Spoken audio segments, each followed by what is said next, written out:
Lors de la rédaction du compromis de vente, si le bien qui s'apprête à être vendu est loué, il va falloir le mentionner dans l'acte, et ce, même si le locataire s'apprête à quitter les lieux.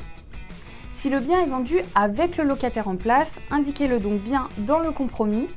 Après la vente, ça sera au notaire d'envoyer une attestation de vente au locataire pour l'informer du changement de propriétaire.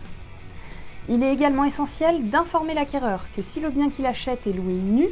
il pourra lui donner soit un congé pour vendre, mais uniquement après au moins 3 ans, soit à la date du terme si elle est supérieure à 3 ans, ou alors après un renouvellement du bail si elle est inférieure, ou alors il pourra lui donner un congé pour reprise qu'il pourra lui envoyer pour le terme prévu, mais le locataire aura le droit de rester dans les lieux, dans tous les cas, jusqu'à 2 ans après la signature de la vente, dans le cas où le terme est prévu avant. Dans les 2 cas, en respectant un préavis de minimum 6 mois avant le terme.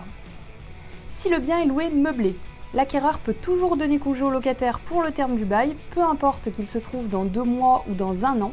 mais en respectant un délai de préavis de 3 mois.